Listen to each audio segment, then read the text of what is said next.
నమస్కారం.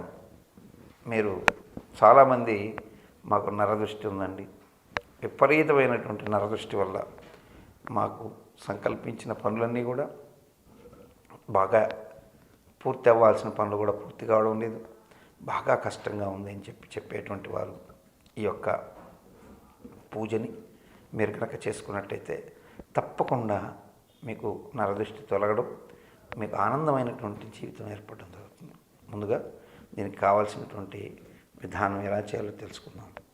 ముందుగా మీరు అన్నంని వండుకొని ఒక 4 ముద్దలు నల్లటి అన్నం, 4 ముద్దలు ఎర్రటి అన్నం, అంటే కుంకుమ కలిపినటువంటి అన్నం 4 ముద్దలు, అట్లాగే కొత్త అన్నంగా 4 ముద్దలు, పసుపు కలిపినటువంటి అన్నం 4 ముద్దలు, అట్లాగే బొగ్గుల పొడి కలిపినటువంటి అన్నం 4 ముద్దలు, వెరసి 16 ముద్దలని మీరు రెడీ చేసుకోవాలి. 4 4 16 ముద్దలు రెడీ చేసుకోవాలి.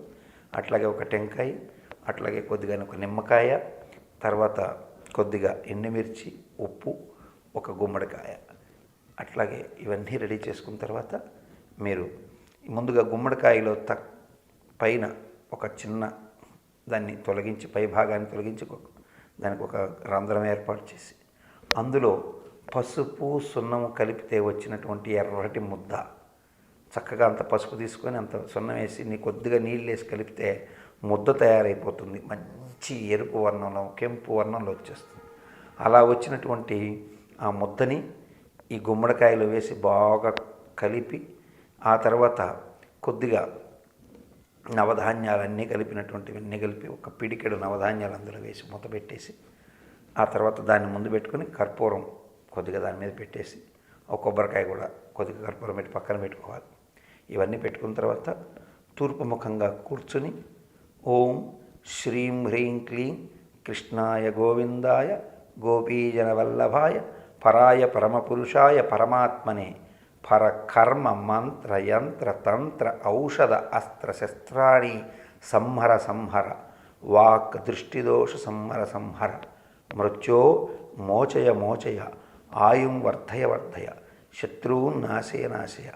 ఓం నమో భగవతే మహాసుదర్శనాయ దీప్త్రే జ్వాలాపరీధాయ సర్వదిక్ శోభనకరాయ సర్వదిక్ క్షోభనహరాయ హూం పట్ పరబ్రహ్మణే పరంజ్యోతిషే నమః అనేటువంటి ఈ సుదర్శన మంత్రాన్ని చెప్పుకుంటూ ఎన్నిసార్లు వీలైతే అన్నిసార్లు జపం చేసుకున్న తర్వాత మీకు అనుకూలమైనటువంటి ఎవరినో పని వాళ్ళని పిలిచి ఈ కాయలు అవన్నీ దిష్టి తీయించుకోవాలి. మీరు ఇలా మంత్రమంతా చెప్పేటప్పుడు ఇవన్నీ మీ ముందు పెట్టుకొని పూజ చేసిన తర్వాత అవన్నీ వచ్చి మిమ్మల్ని కూర్చున్న వాళ్ళని కూర్చున్నట్టుగానే ఉండగా వీరు ఆ గుమ్మడికాయ దిష్టి తీసుకొట్టడం, ఆ టెంకాయ దిష్టి తీసుకొట్టడం, ఆ తర్వాత ఈ నిమ్మకాయలు కాకుండా అన్నం ముద్దలు కూడా దిష్టి తీసేసేయడం, అన్నీ చేసిన తర్వాత అవన్నీ ఒక చిన్న పేపర్ కేసు, ఒక చిన్న కవర్ కేసు కట్టుకొని అవి ఎత్తుకెళ్ళి సరస్సులో పారేయాలి. ఇప్పుడు ఇక మిగిలింది ఈ యొక్క కర్పూరం. ఈ కర్పూరాన్ని ఆఖరిలో మీకు దిష్టి తీయించేసి చేస్తారు. దీని తర్వాత మీరు కాళ్ళు కడుక్కొని మీరు ఇంట్లోకి వెళ్ళిపోతే, ఇలా మీరు నెలకొక్కసారి చేసుకుంటే సంవత్సరానికి 12 సార్లు ఎటువంటి నరదోషం కూడా మీ మీద పడదు.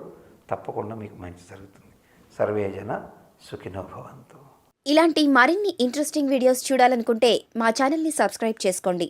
పక్కన కనిపిస్తున్న ఈ గంట సింబల్ని ప్రెస్ చేయండి.